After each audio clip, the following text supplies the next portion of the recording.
Hello বন্ধুরা, কেমন আছো তোমরা সবাই? Welcome back to another blog. আজকে এই যে পেছনে ভিড়টা দেখতে পাচ্ছ? হ্যাঁ, না এটা কোনো বিরিয়ানির দোকানের ভিড় না, এটা হচ্ছে কচুরির দোকানের ভিড়। হ্যাঁ, এই মাদ্রালের সব থেকে ফেমাস আর সব থেকে টেস্টি কচুরির দোকান। এই দোকানে এই সকাল সকাল এরকম পরিমাণে ভিড় হয়, দেখতেই পাচ্ছ। লোকে 40টা 50টা করে প্রত্যেকদিন কচুরি নিয়ে যায়।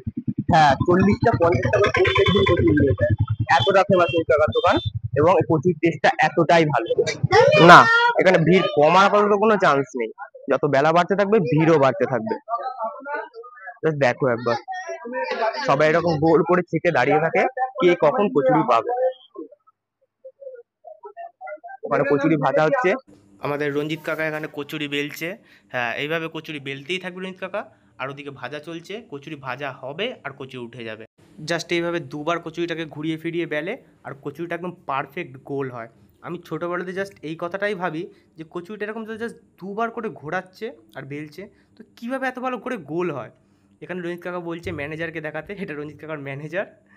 আর সাইডে এরকম কাকিমা দাঁড়িয়ে আছে, কাকিমা দাঁড়িয়ে দাঁড়িয়ে গরমের মধ্যে কচুরি ভাজছে আর ভিডিও করে। কাকিমা একটু লজ্জা পেয়ে গেছিল। তো বৃষ্টি চলে এসছে, সাথে হাতে কচুরিও চলে এসছে। এবার তোমাদের দেখাতে চলেছি এই মাদারলে বেস্ট কচুরি। পরে ডিটেলসটা বলবো কোথায় না কোথায়। জাস্ট কি পরিমাণে সফট দেখো, আর এক একটা কচুরির সাইজ এই। কচুরিগুলো 4 টাকা করে পিস। আমরা যখন ছোট ছিলাম তখন 10 টাকা 4টে, 10 টাকা 3টে এরকমও খেয়েছি।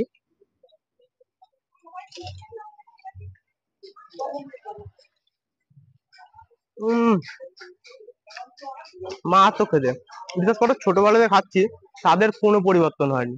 যে স্বাদ ছোটবেলায় পেতাম সেই স্বাদ এখনো পাই।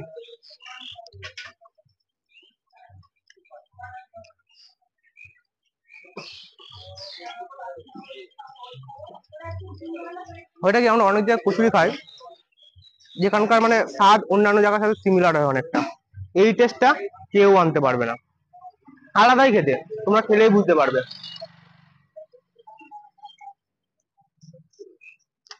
তরকারিটা মারাত্মক খেতে,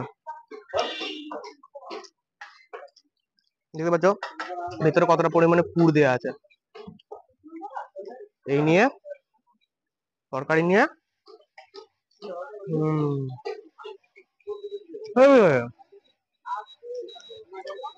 এরকম স্বাদ বানানো মুশকিল আছে। এখন দেখো বৃষ্টি পড়ছে, তবুও ভিড় দেখো। যখন নিচ্ছিলাম এর চেয়েও বেশি ভিড় ছিল। বৃষ্টির মধ্যেও লোকে খেতে আছে, আরো লোক আসছে সবাই। তো খাওয়া ঠান্ডাটা পাচ্ছি এতটা টেস্টি। মাঝে মাঝে খাই, আমাদের বাড়ির এখানেই যেহেতু, কিন্তু প্রত্যেক দিনই স্বাদটা আমাকে খুশি করে, কোনোদিন নিরাশ করেনি। শুধু ভিড়ের জন্য পাওয়া একটু মুশকিল হয়। হেবি খেতে। তোমাদের অ্যাড্রেসটা পরে বলছি আমি, আর খেয়ে ফেলি কচুরিটা। বলো কেমন আছো? ভালো আছি। আর কতদিন হলো দোকানে? 25 বছর। 25 বছর। আমি তো এসছি এখানে 10-12 বছর মধ্যে, 25 বছর ধরে এই জায়গায় দোকান। আর ছোটবেলাতে সত্যি কথা জবে আমি এসেছি, তবে এই জায়গায় কচুরি খাচ্ছি। ওই জায়গায় প্রত্যেকদিন কত কিলো ময়দা sell? 10 kilo. 10 kilo? 10-12 kilo. 10-12 kilo প্রত্যেকদিন 10-12 কিলো ময়দা এখানে রোজ টাকা সেল হয়। আর হ্যাঁ, তেল কেমন চেঞ্জ করো? কেমন তেল একদিন করে, তারপরে দিন চেঞ্জ হয়। একদিন করে করে তেল চেঞ্জ হয়ে যায়। আজকে কত কিলো সেল হলো? আজকে 15 কিলো হয়েছে। 15 কিলো? 15 কিলো আজকে সেল হয়েছে। অন্যান্য দিনের থেকে বেশি, মানে রবিবারটা বোধহয় একটু বেশি হয় বেশি নাকি? হয়। রবিবারটা বেশি হয়। আর তরকারি কি চেঞ্জ হয় প্রত্যেকদিন নাকি একই হ্যাঁ রকম? হ্যাঁ হ্যাঁ, তরকারি চেঞ্জ হয়। সয়াবিন আলু তরকারি হয়, হ্যাঁ আলু মটর হয়, হ্যাঁ ছোলার ডাল হয়। হ্যাঁ। এই যে শেষ হয়ে গেছে, এখন আবার ময়দা মাখছে।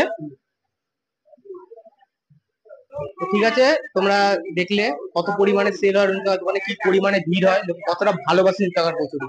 চলো তোমাদেরকে অ্যাড্রেসটা বলে দিই। কিছুক্ষণ আগে বৃষ্টি হয়ে গেল, তবু এত পরিমাণে গরম। এই যে আমার অবস্থা দেখে বুঝতেই পারছো কি পরিমাণে গরম। যাই হোক, অ্যাড্রেসটা বলে দিই তোমাকে। আমাদের মাদারলে একটা প্রচন্ড ফেমাস একটা মন্দির আছে, হনুমান মন্দির। এখানে মানে প্রায় মঙ্গলবারে প্রত্যেকদিন বহুত লোক আসে। এবার আমি অ্যাড্রেসটা বলছি। কাকিনাড়া স্টেশন, কাকিনাড়া স্টেশন দিয়ে তোমরা যে কোনো কোনো অটোওয়ালা বা টোটোওয়ালাকে বলবে হনুমান মন্দির যাবো, মাদ্রাল হনুমান মন্দির। হনুমান মন্দির যেই রাস্তা দিয়ে নিয়ে আসবে সেই রাস্তাতেই একদম মোড়ে একটা 3 মাথা মোড় পড়বে, যাকে বলে বোম্বাই আমতলা মোড়। সেই মোড়েই রঞ্জিত কাকার দোকান দেখতে পারবে, একটা দোকান বিশাল পরিমাণে ভিড় হয়ে আছে। সেই দোকানটাই হচ্ছে রঞ্জিত কাকার ফেমাস কচুরির দোকান। এই যে পাশে মিষ্টির দোকানটা দেখতে পাচ্ছ, একদম এই মিষ্টির দোকানের অপোজিটেই হচ্ছে রঞ্জিত কাকার ফেমাস কচুরির দোকান। শুধু কিন্তু কচুরি না, রঞ্জিত কাকা সন্ধ্যেবেলা চপ, সিঙ্গাড়া, স্যান্ডউইচ, ভেজিটেবিল, বিভিন্ন ধরনের স্ন্যাক্স আইটেমও বিক্রি করে। সেই টাইমটা হচ্ছে 6টা দিয়ে রঞ্জিত কাকা শুরু করে, 6টার সময় তোমরা চলে আসতে পারো। আর হ্যাঁ, শুধু কিন্তু এমন না যে কচুরিটা ফেমাস, রঞ্জিত কাকার চপটাও খুব ফেমাস। আর রঞ্জিত কাকা কচুরিটার সময়টা বলতে ভুলে গেছিলাম, সরি। কচুরিটার সময় হচ্ছে তুমি সকাল 9টা দিয়ে ততক্ষণ রঞ্জিত কাকার কচুরি থাকে, প্রায় 12টা সাড়ে 12টা বেজে যায়, ততক্ষণ অব্দি খোলা থাকে। তোমরা ততক্ষণের মধ্যে চলে আসতে পারো আর খেতে পারো এই মাদার বেস্ট কচুরি। তো আজকে ভিডিওটা এখানে শেষ হলো, দেখা হচ্ছে আর একটা নতুন একটা ভালো ভিডিও নিয়ে। Bye bye, tata, see you.